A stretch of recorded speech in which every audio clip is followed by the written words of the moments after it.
The wine you might be pairing your turkey with shouldn't be taken for granted because climate change is threatening wine production across the globe. Jeff Bennett spoke recently with a wine expert about the state of wine production and got some recommendations on which bottle to try next. The ever-expanding world of wine looks a bit different today compared to 50 years ago.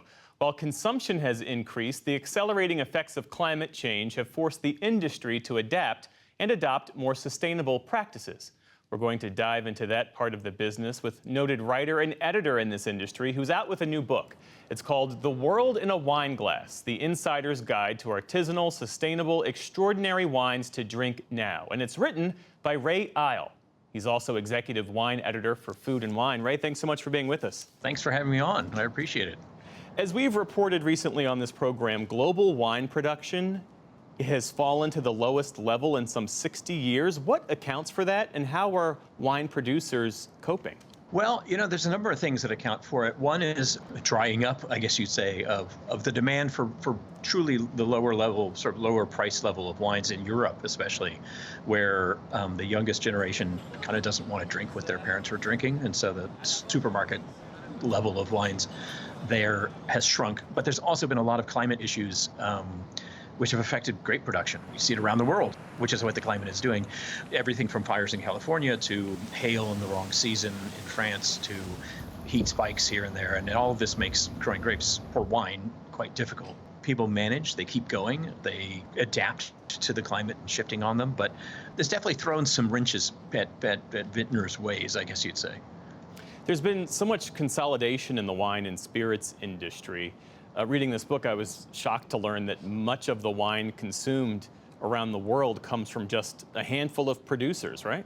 Yeah, it's true. I mean, a handful of very large producers make a huge amount of wine. And a lot of what you see on store shelves are brands that are owned by 3 or 4 or 5 companies. And I wanted to write this book to write about wineries that are working sustainably or organically, that are run by people who live at the vineyard, who are on the vineyard, who are trying to express something of a place and of a personal passion.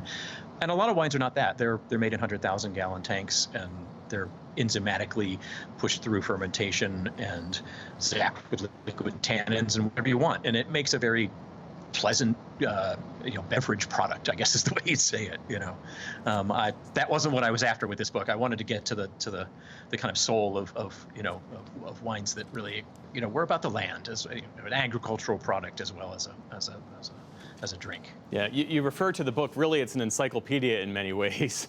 It weighs in at around 3 or 4 pounds.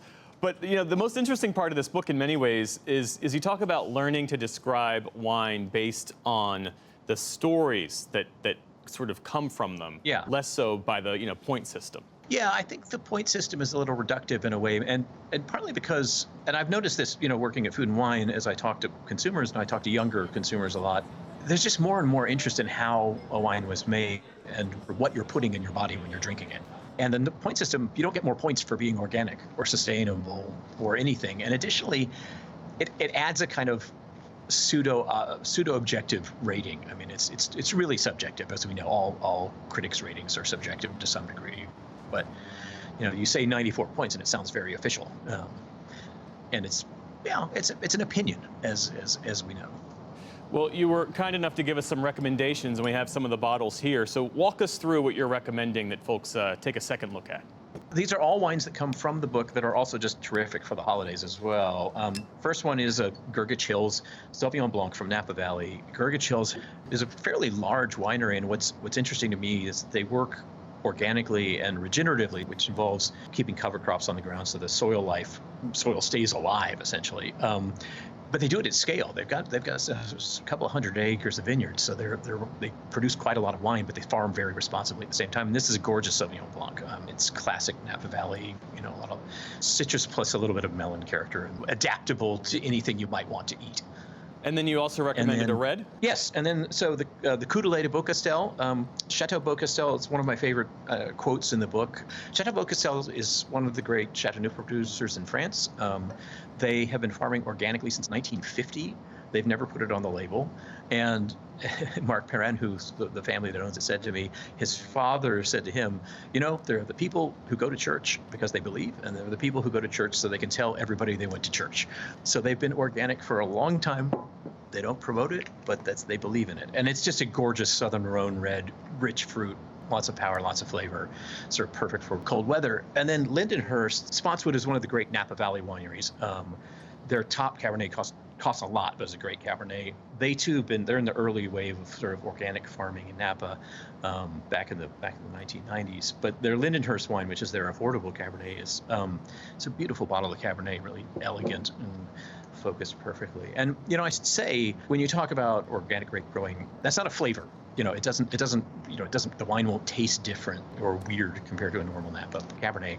It's really a philosophy and approach to the land, and a way of farming that doesn't involve a lot of agrochemicals. The book is The World in a Wine Glass, The Insider's Guide to Artisanal, Sustainable, Extraordinary Wines to Drink Now. Ray Isle, thanks for your time. Thank you so much for having me on.